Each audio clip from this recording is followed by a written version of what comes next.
Facebook Live. Welcome to The Pen is Mightier than the sword, of course, and there are so many ways in which the pen is mightier and more useful than the sword. And can I just hear from you, Karen, as I don't have my Facebook Live screen open here? Can you just via thumbs up indicate that you're hearing me nicely and that you can see my candle lit face? Beautiful power interruption we're experiencing at the moment. Please just give me a thumbs up or a note in the comments. In the meantime, yes, my audio input seems to be fine from thank you. I see your thumb, Karen. So yes, beautiful candle-lit evening here. My phone, our power banks have not been charged because obviously we are in the pre-election month. So our grid is being revved in the red. And so my phone is on 34%, which is providing our internet here. My computer is fully charged. So the challenge is for the phone to last. So welcome to you here on Zoom as well as on Facebook Live. Those of you who will receive the recording afterwards, those meeting me for the first time, I'm Werner, coach and creative practitioner, and it is my privilege to talk to you about cashing in on your creativity. And I absolutely loved the wordplay in cash in on your creativity. I often get people who say to me, I'm not creative. Am I?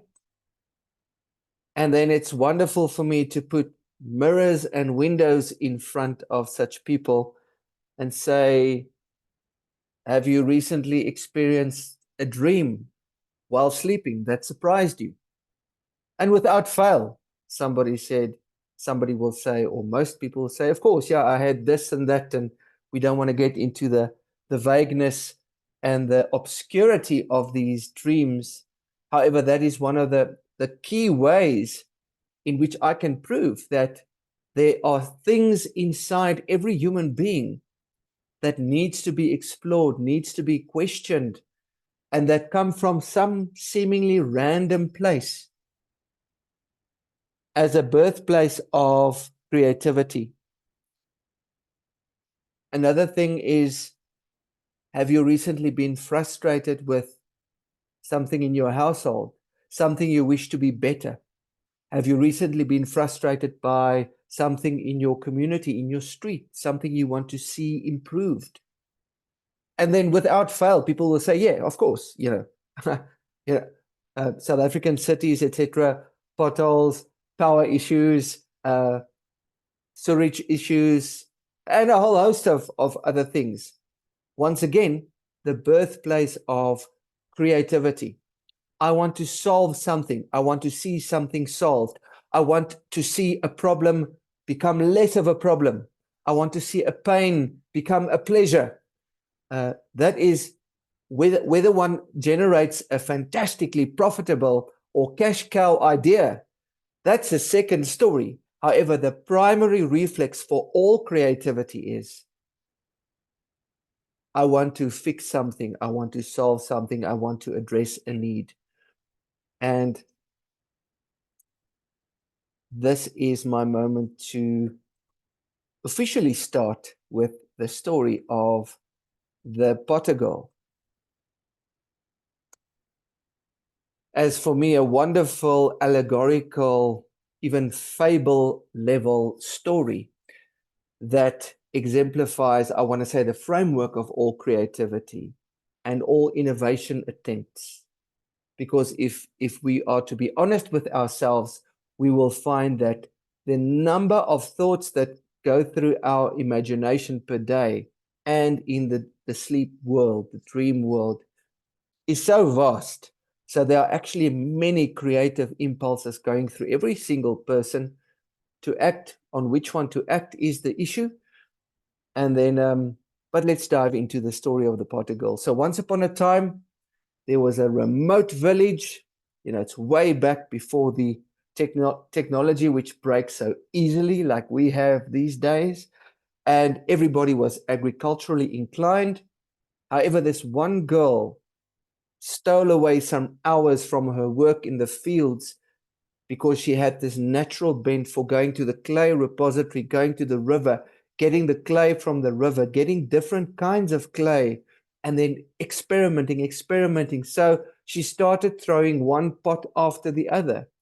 And, she kept up her daily toil of working the fields and tending to what she needed to tend, being accountable for what she was to do in terms of her responsibilities in the village. However, she became so masterful at crafting pots that, within the blink of an eye, time-wise, in other words, after a number of years, as it goes in creative practice, she came to fashion a pot of such stature, such a large pot, such a strong pot, such a beautiful red-brown pot, that when she produced it, because by then she had started gifting pots and, giving pots as gifts and as aids to other people's, carrying water, carrying grains to their household. So by then her pots were widespread in the village, but this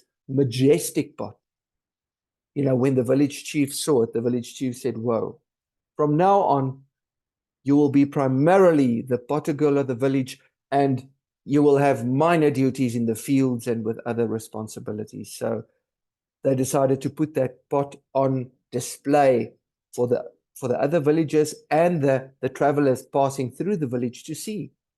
So one day, as these stories go, everyone, including the potter girl, were tending the fields and the livestock, etc., the children, as it goes, where a village raises everybody. And massive storm clouds came on a gusting wind, and all the villagers, including the potter girl, rushed back to salvage what they could from this, this tempestuous wind. And, you can visualize the video, the film, as the potter girl ran for that pot, which stood outside the hut that she occupied. And then, just like she was 10 or 15 meters away, and that wind toppled that majestic pot, and it fell and it broke in 100 pieces. And the storm was over and done with. Everybody gathered their belongings and, tried to restore what they could. And the potter girl fell onto her knees with the 100 pieces of shattered, majestic pot. And she cried until she had no more tears left to shed. And then, when she had emptied herself, when she had properly mourned the loss of her most majestic, beautiful, and practical creation, she started making plans again. And there is making plans again, that beautiful moment when the lights are switched on again. So this is me. I'm going to keep the candle on, though. I do love the candlelight. So she said, these pieces of pot, the 100 plus minus pieces, are actually quite intact. So she gathered them nicely. She painstakingly carried them back to the hut, which was also her pottery studio. She went down to the river. She had found a new repository of ochre-colored, O-C-H-R-E, colored clay. And, that golden color, the earth's ochre deposits. She took some ochre clay. She brought it back to the hut. And one by one, she put the pieces of the red-brown pot together with that ochre clay as the adhesive. When she was done, she glazed over the pot, she let it dry, and when she presented it to the village people, there's a band name in there, when she presented it to the village people, they found that she had fashioned a pot of the same magnitude, but in terms of the beauty, the shining beauty, and if you can just imagine those brown patches with the ochre laced or the ochre borders looked just like the skin of a giraffe. And the village chief said, my dear potter girl, you've outdone yourself. This pot is as useful as impressive, are even more beautiful than the previous pot. And I love the story of the potter girl because it's a few minutes and it represents the creative cycle. Whatever our creativity leads us to do, it represents the creative cycle from the beginning, that from early childhood, oftentimes, and this is a takeaway which you can already think about. Early childhood themes. What were you interested in? If you are one of those people that said, yeah, I used to be so creative in that or that direction, go back to your early childhood and re-invoke those themes. But it's so wonderful to see the rise of the mastery from very basic beginnings. And then painstakingly day by day working on the mastery.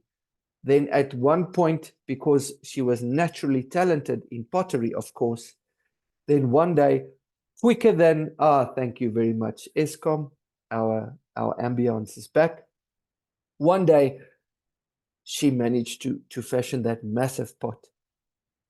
And then what so often happens in creative endeavors is, we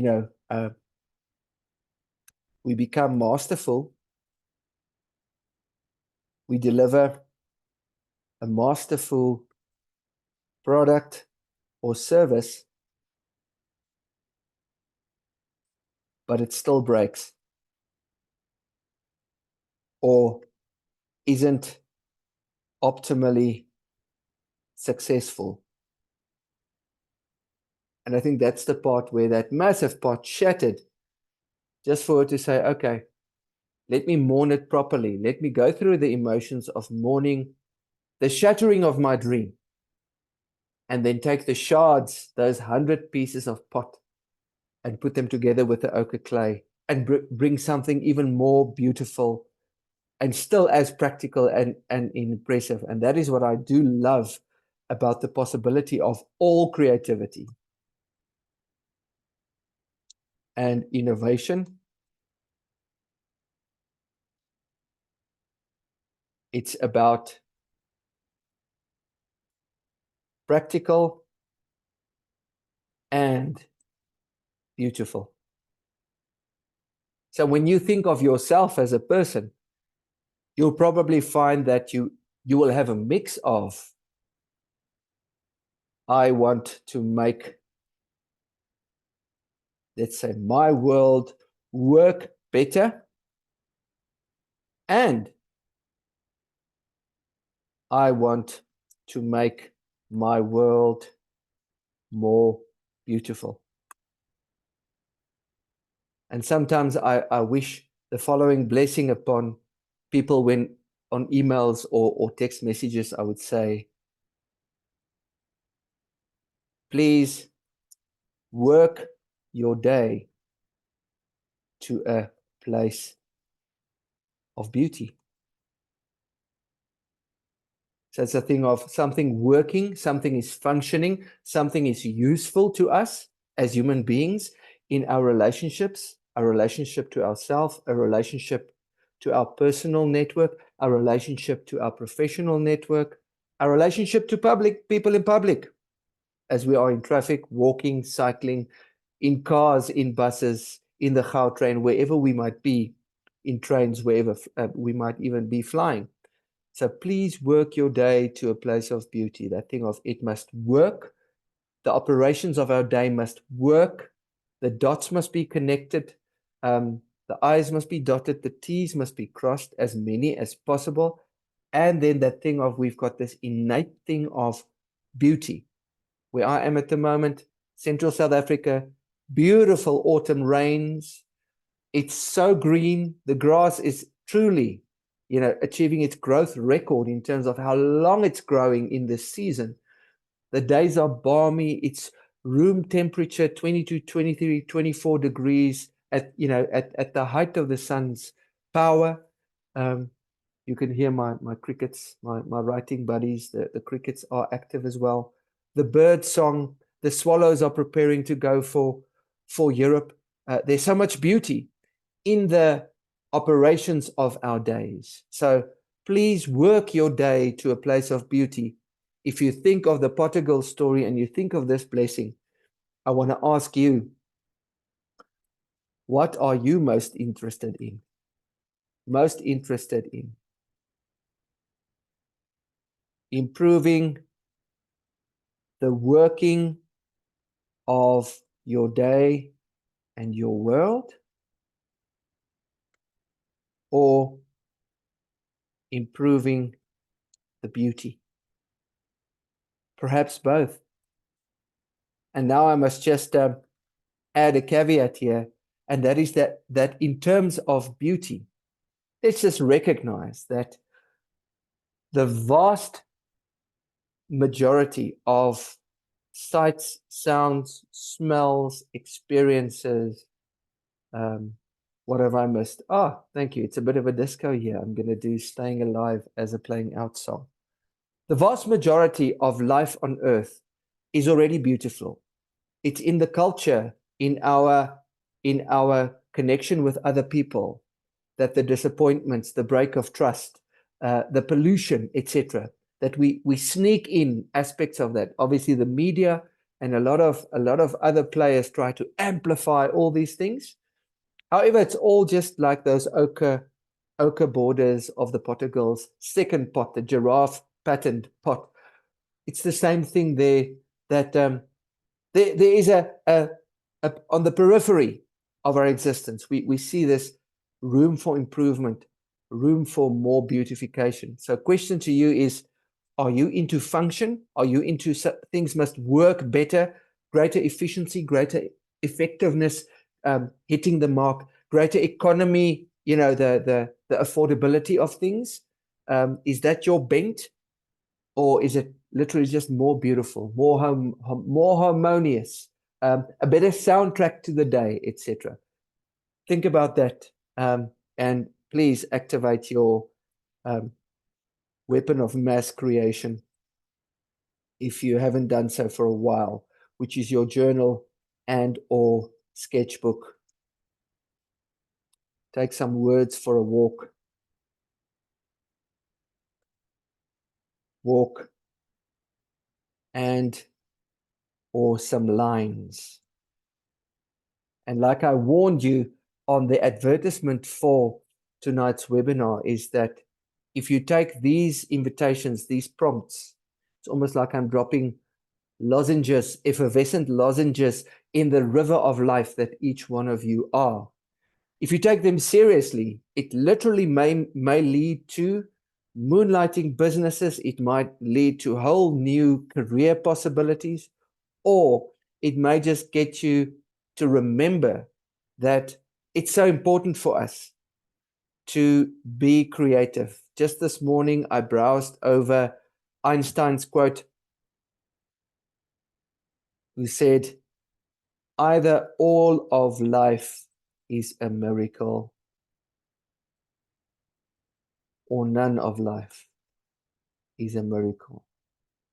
Now, I wrestled with this for many, many years until I came to the realization that one can try to keep a tension or a balance or an equilibrium between some of life is miraculous and awe-inspiring, and there's just a lot that's just the Afrikaans word so excellent, aaklig, that's just detestable, that kind of thing.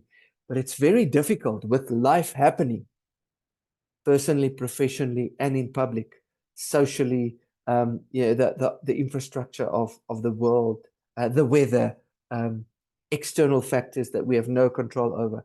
Very difficult with all these external things happening. Everything outside ourselves literally form our external picture. And there are so many elements as constituents of the external picture. So it's very difficult to maintain a balance between, everything's a miracle, or everything can be miraculous and nothing is. So just almost like a compass saying, I see that sometimes things are not miraculous. Sometimes things are absolutely down in the dumps. Yesterday night at a book launch, I bumped into a fellow writer And I just said, how's your day so far? It was end of day, and we had book launch with snacks and wine before us. And he let go of some expletives, and he told me what a crappy day, in family friendly terms, he had been having up to that point. There will be days like that for sure. So then the compass maybe goes down south, or southeast or southwest, that kind of thing. But it's this resilience of saying, how can we bring our compass back north? And if you listen to me, you'll see that I actually don't like talking about creativity per se so much. I like talking about the underlying issues. I'm a little bit like a physiotherapist or an occupational therapist, that the patient was in an accident and is struggling to walk, the very basics of walking, an adult struggling to walk. So then the physiotherapist, the occupational therapist, and the allied medical professions, they will work on underlying strengths and fitnesses and connections. And the result of that will be the person walking again, or walking better, or improving their walk, that kind of thing. So I'm more into the action of what are these underlying prompts that we can bring into our day, like 5 minutes of journaling, twice or 3 times a day, and or sketching, taking your lines or your words for a walk. People think you might be writing a to-do list, but you are actually just literally just checking in with yourself and saying, where am I? And where am I heading with my day? Am I working my day to a place of beauty? Am I copping out? So the compass, can I maintain my true north, my resilience? So, regarding each day, I can ask, am I executing on goal-directed activities, or tension relieving activities? Two beautiful pearls which we can bring into our self-questioning, our self-conversation. What kind of day am I building? How important is it for me to advance towards my goals in my relationship, my health, my fitness, my strength, my relationship to significant others, personally speaking, my relationship to significant others, professionally speaking? If I'm in a business or a salaried environment, there are certain outcomes that I expect of myself, certain results. Am I working towards those results, or am I engaged in activities which keep me busy? And just I'm busy. I'm relieving tension. I am sort of engaged in professionally aligned activities. However, are they the activities that I should be aligned towards? Okay, so regarding each day, how can we make our day beautiful? So important that we have that sense of progress to allow us the room to say, okay, I am walking towards my rainbow, my major rainbow of my life, my major goals, or my major day goal, that kind of thing. That immediately relieves the tension in itself. That's the beautiful thing. If I'm executing goal-directed activities, I don't need the tension relief activity so much, because I'm walking in the direction of that calling which keeps calling. It's so beautiful. Calling is such a beautiful word. It's that which keeps calling. I'm working with a client at the moment who's yearned for years and years and years to be a missionary, and has done many things in that field. However, hasn't gone out the way the client wants to go out. And I just said, how beautiful to hear this from you. 40 years, it's been calling. That's your calling. And it'll be wonderful to walk with that person. So when discovering your style of creativity,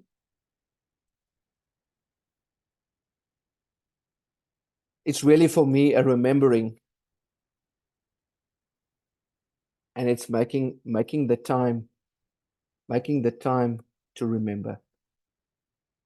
All of us know, I've been, it's been wonderful in my life. When my daughter was born 14 years ago, It's like her first cries reactivated an inner child in me. So I've been incredibly sensitive to my children and just what they are naturally drawn to and what they are naturally good at. And it's just so wonderful to see that, but they just, without us guiding or prompting them, we just surrounded them with a safe environment, lots of love, lots of support, as much time as we could give, beautiful dogs on the yard, um, bird song, crickets, um, a balanced life, balanced diet, good sleep, a diverse range of toys and objects that they could explore, from tasting to fidgeting and taking them apart, etc. And with my children at age 14 and 12 at the moment, it's just wonderful to see how just naturally, like two distinct trees in the same garden, they're just, okay, they're in the same garden, but they're just so different. And it's wonderful to sort of, I have to keep myself from reminding them that, remember that which you naturally did when you were 3 or 5 or 7 or 9, that kind of thing, and just seeing them taste the new expansions of their learning journeys, and then knowing that there's now an institutional memory of what they were naturally apt towards, and we are all like that. So I want to also invite you to actually take your journal and take your non-dominant hand, put the other hand, the dominant writing hand or sketching hand, behind your back, take a writing instrument, and then sketch a scene or scenes from when you were younger than 10, where you were in the zone, and you sketch a scene of an activity, of that activity.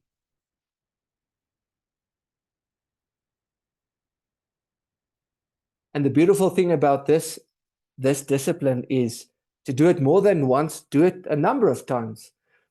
And you're going to keep going back there, like your own personal anthropologist, going back into your own history, honoring your story, honoring the things that were so vividly, sort of in your face, the things you were drawn to before the age of 10, and go as far back as you can. In my own case, my father saw that I had a knack for words, and he taught me the adult alphabet and to read by the age of 4. That's a uniqueness to my story, presenting in my writing career, which also plus minus 2 years after my daughter's birth, I got back to that thing as an adult now from school writing, and say, okay, words, and taking my words for a walk and shaping like the Potter girl, shaping words to become poems and novellas and children's plays and songs and recently novels. Words are my thing, to shape the words from a creative place. And how beautiful that I can line it back to Werner at 3 or 4 years old. So what can you today remember from that young age that you can bring to today?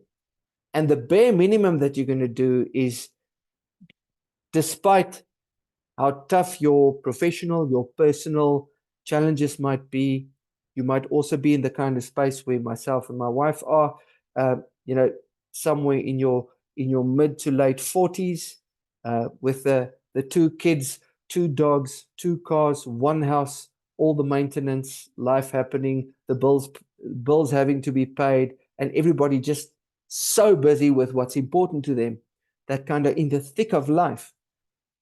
If you can steal away a few pockets of theme-aligned creativity, remembering your inner child, literally from your own childhood, saying, what were you naturally doing when you were left to your own devices? That could be a wonderful way for you to discover and rediscover, remember your own themes of creativity, to say, wow, I can actually be born again into these creativity themes and to see what happens. That's the great thing of the adventure of creativity, is bringing it in little by little, and then later having it permeate your entire day, because it will, like a sourdough, influence your entire day. So another way to discover your creativity is through divergent thinking. And yes, Google and ChatGPT would be marvelous assistants.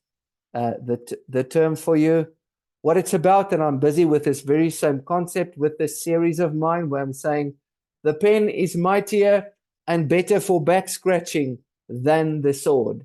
The pen is mightier and better as a pea shooter or pea shooting device than the sword. The pen is mightier and better for temporary tattoos than the sword. And I've got this whole range, which is I'm gonna see how long I can stretch it out. Just as an example of what divergent thinking is. And divergent thinking in its most basic form is, if you take the pen, how many different applications, I mean, you can swell the pen to 200 meters and say, okay, it is this massive super tube, this hollow tube that can be used for recreational or functional activities. It can become something akin to an oil pipeline, with writing benefits from time to time. So divergent thinking exercises is another great way to discover your themes, which is actually remember. And remember is to member again, to put the members of your memory together again. Discover or remember your themes of creativity. And of course, creativity will always precede innovation. Creativity is the idea, there's a gap, or something comes to me in a dream, or this random thought. That's the creative reflex. The innovation is when we craft it. When, I've worked on my novel now for 4 years. It's been green-lighted by a publisher, but I worked on it for 4 years. So the creativity was, the story and the world and the characters and what happens to them at top level. But then the crafting, the innovation in making it fresh, in keeping it fresh all the way through. Themes of creativity always before innovation can happen. Before innovation can happen. And so divergent thinking, please use Google and ChatGPT, and then put it in your journal exercise, if you'd like to accept the invitation. And then there's the beautiful question of discipline. Discipline. So if I look at my days, the birds wake me up between 4 and 5, and I engage in 3 to 4 hours of writing. Me in my man cave, the Afrikaans mankantoor, right here. And it wasn't always like that. It started with just allowing yourself to take your words for a walk. And then gradually, okay, it's taking shape. An idea is coming to the fore, literally like a candle's flame. Okay, there's the flame. Now for the fire. Where will this fire lead to? And then getting to a place where each one of us, discipline and our themes of creativity are so diverse as we are.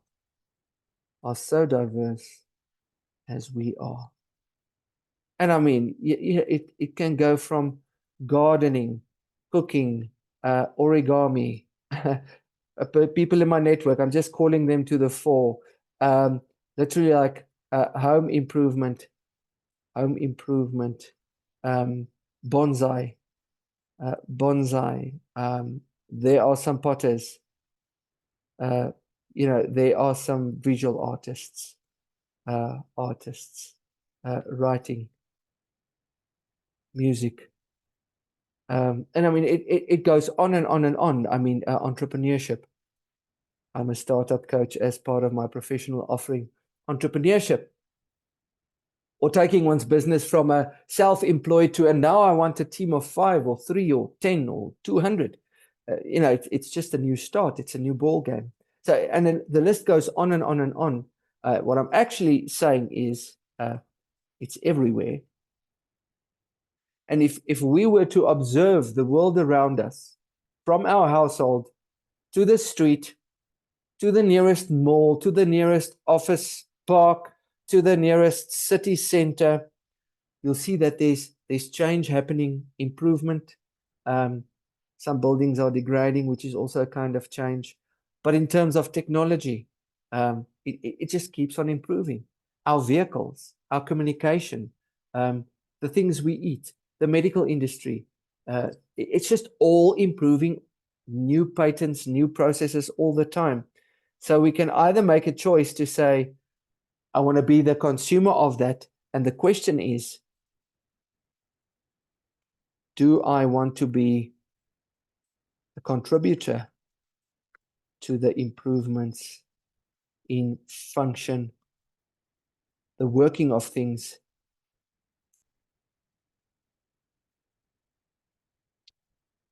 and beauty? That's a question to ask yourself. Do you want to be a contributor to the improvements, or do you just want to be the passive recipient of these inputs?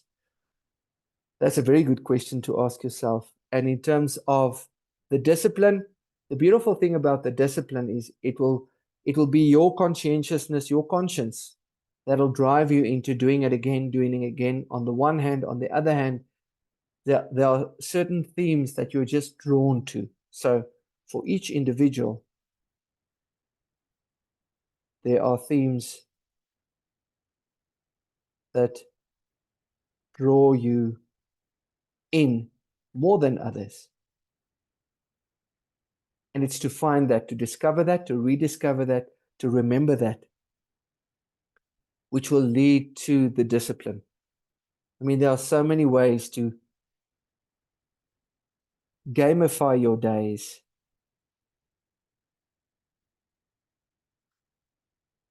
Once again, at a very personal level, just expanding creatively, doodling, writing ideas, thinking about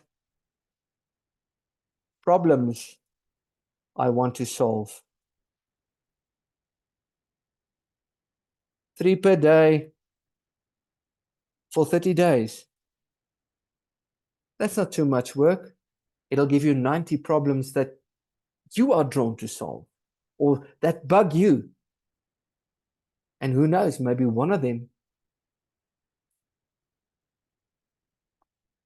springs you into action, into a certain direction with a talent you have, with skills you already have, or with something you've always wanted to do. These are sometimes, I recently onboarded clients with very serious business expansion plans. And of course, I served them through the coaching and consulting into their new business model. However, as part of our process, the man, it was a husband and wife team, the husband came to me the one day after our conversation. He said, you made me remember that when I was a young boy, I grew up in the township. I always wanted to bring a bioscope. These outdoor movies that we used to have all over the country. I always wanted to bring a bioscope to the township and just that big picture with a big sound, because I saw it once in the city from afar.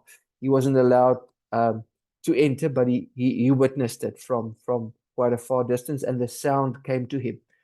So he initiated as a pet project on the side to say he's going to bring a mobile outdoor movie experience to some of his loved ones still in rural and township areas. And I mean, how beautiful he will touch those people's lives with this boyhood dream of his that he just brought back. And it's also saying, there's a reason why your ideas come to you. So, and your adventure is find out why that or those ideas came to you. Because you might say people are experiencing similar ideas, but nobody's experiencing your ideas exactly like you are experiencing. So That's a beautiful question to ask yourself. Why are your ideas? What are you to do with your ideas? The things that keep lingering, the things you always want to address and take action, millimeter by millimeter, to do something about it.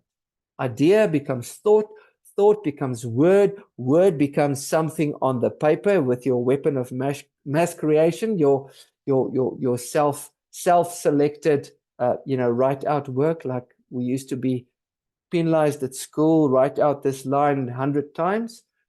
You're doing that to yourself now if you take the journaling invitation and the sketching invitation seriously. And that's a wonderful place to say, why did these ideas come to me? What should I do with them? And I mean, some of them are just like leaves on a stream. However, some of them will resonate with you, like my idea 10 years ago with a children's play, which led to the birth of my novel 4 years ago. And now it's been green-lighted at 2 publishers. And I'm just finishing this novel with a beautiful editor. Such a wonderful process. But I mean, it's 10 years. It's 10 years journey. And it's just, for some reason, that original children's play idea just never went away. And I'm still to discover how it will be commercially successful in terms of the monetization. However, that is, people have a need for entertainment. People have a need for inspiration. People have a need for wisdom made fun. And that's how I came to motivate myself over the 4 years to steal as many hours as I could to really write this story. So needs, you can also go into